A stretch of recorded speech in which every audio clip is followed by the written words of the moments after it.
আজকে চলে এসেছি আবার পরের এপিসোডটা নিয়ে। তো আগের দিন যেখানে শেষ করেছিলাম, এবার আজকে আমি চলে আসব যে এই যে নার্সিসিস্ট এদের আর এমপ্যাথদের যে রিলেশনশিপ, এটা কিছু স্টেজের মধ্যে দিয়ে যায়। যেমন কিছু টার্মস আমি বলবো, যেমন ফার্স্ট হচ্ছে লাভ বম্বিং বা হানিমুন ফেজ, যেটা অনেক আইডিয়ালাইজেশন ফেজ। যেটা হানিমুন ফেজটা হয়তো নর্মাল রিলেশনেও যাচ্ছে, কিন্তু এখানে এরা ফার্স্ট এদের সাথে কিছু ডিফারেন্স আছে। যখন আমি পরের স্টেজগুলো বলবো তখন বুঝতে পারা যাবে।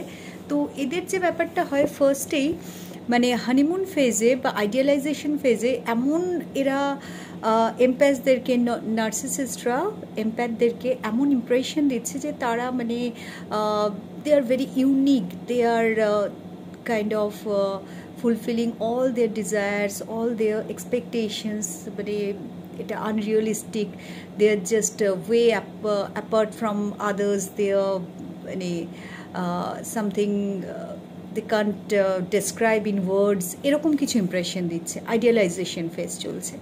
তো আমার এই বন্ধুর ক্ষেত্রেও যেটা হয়েছিল, প্রথম থেকেই এই জিনিসগুলো, কিছু কিছু জিনিস যেগুলো পাইনি, যেটা আমি বললাম যে ফিক্সেশন হয়েছিল, যেগুলো পাইনি, সেই কেয়ার, সেই লাভ, সেই সব কিছু এখানে পাচ্ছিল আইডিয়ালাইজেশন ফেজে।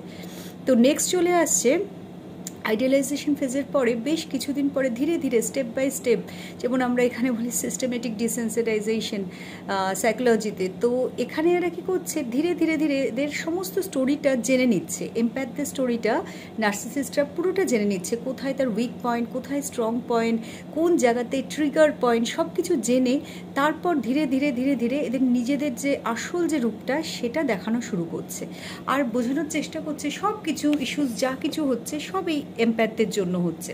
তো আর এরা যে এদের লাইফে এসেছে, এতটা ভালোবাসা দিচ্ছে নার্সিসিস্টরা, তো তার জন্য গ্রেটফুল থাকা উচিত। নট ইন ওয়ার্ডস বাট বোঝাচ্ছে, কোনো একটা দিনকে স্পেশাল করছে, কিন্তু সেটাও বুঝিয়ে দিচ্ছে যে সেটা হয়তো অন্য কেউ এই জিনিসটা পায় না, এরাই কিন্তু এটা পাচ্ছে।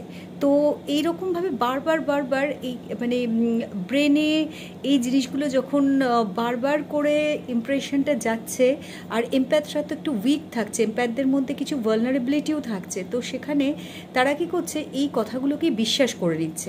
যেমন এখানে আরেকটা জিনিস বলবো, এমপ্যাথ আর নার্সিসিস্টদের মধ্যে সব কিছুতে কারো স্ট্রং বা উইক হয় না।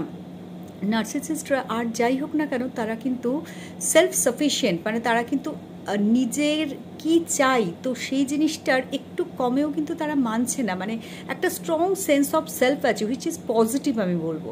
আর এরা যে এই যে এমপ্যাথরা, এদের মধ্যে কিন্তু একটা ভালনারেবিলিটি আছে, তো যেই কারণে সহজে এদেরকে ইমোশনালি ট্রিগার করা যাচ্ছে, এদের ইমোশনাল ট্রিগার পয়েন্টে হার্ট করে এদেরকে নিজের মানে উইক করে দেওয়া যাচ্ছে। এটা কিন্তু এই এদের দুটো, একজনের স্ট্রং, একজনের নেগেটিভ পয়েন্ট।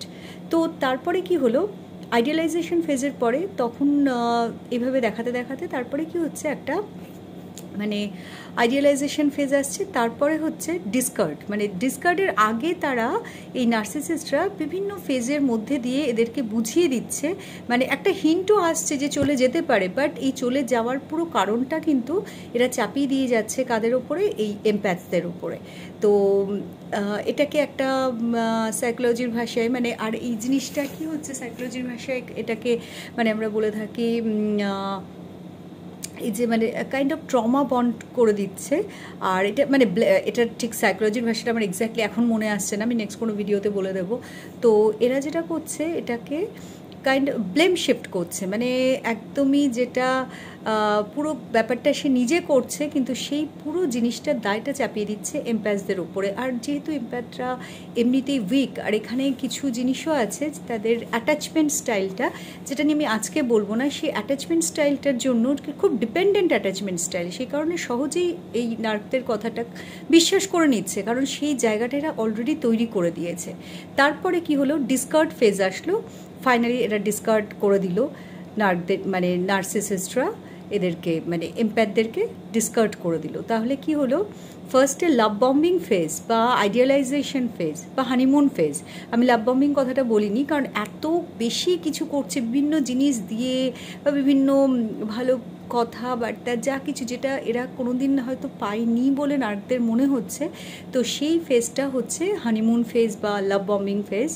তারপরেই ধীরে ধীরে কী হলো, এটা চলে আসলো ডিসকার্ড ফেজ। আর এই দুটো ফেজের মধ্যে ইন বিটুইন এরা কি করে দিয়েছে, এদের ব্রেনকে এমনভাবে স্টিমুলেট করে দিয়েছে যে এরা ট্রমা বন্ডেড হয়ে গেছে। মানে নার্সিসিস্টদের জন্য এমপ্যাথরা কি হচ্ছে, মানে কোনটা রিয়েলিটি নয়, এইটা নিয়ে এদের মধ্যে ভীষণ কনফিউশন হয়ে যাচ্ছে।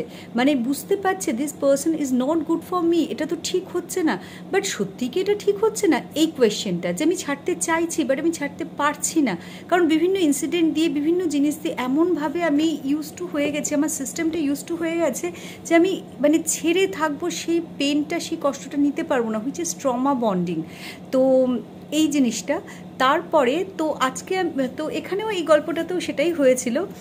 আলটিমেটলি যখন ডিসকার্ড ফেজে গেল, তো হানিমুন ফেজ, ডিসকার্ড ফেজ, আর ইন বিটুইন তো ট্রমা বন্ডেড হয়ে গেল। তারপরে বেশ কিছু পরে আসে হুভারিং phase.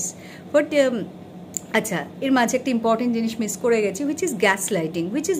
What is gas lighting? মানে তুমি তোমার স্যানিটি নিয়ে কোয়েশ্চেন করছো। মানে যদি আজকে আমি এমন একটা অ্যাবনর্মাল বিহেভ করলাম যেটা মানে যে কেউ বুঝতে পারবে সেটা অ্যাবনর্মাল, বাট আমি নিজেও জানি সেটা নর্মাল নয়, কিন্তু কেউ যদি একটু উইক হয় ইমোশনালি আর সে আমার কন্ট্রোলে আছে, আমি সেই জিনিসটাকে এমনভাবে ম্যানিপুলেট করবো, আর এরা ভীষণ ম্যানিপুলেটিভ হয়, এই পয়েন্টটাও ভুলে গিয়েছিলাম নার্সিসিস্টরা। তো এমনভাবে আমি ম্যানিপুলেট করবো যে তাদের মনে হবে, মানে এমপ্যাথদের মনে হবে জিনিসটা সত্যি কি ও করেছে, নাকি ও এতটা খারাপ, নাকি জিনিসটা আমিই করলাম, আমার জন্য এই জিনিসটা হচ্ছে।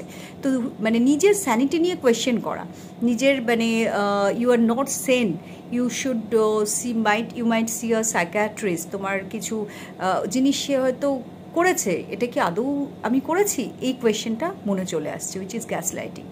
তো লাস্ট ফেজে আসছে হুভারিং, যেটা নিয়ে আজকে আমি আর ডিসকাস করবো না, তো আজকে এইটুকুই থাক। আর it's gonna be very interesting, so please stay tuned.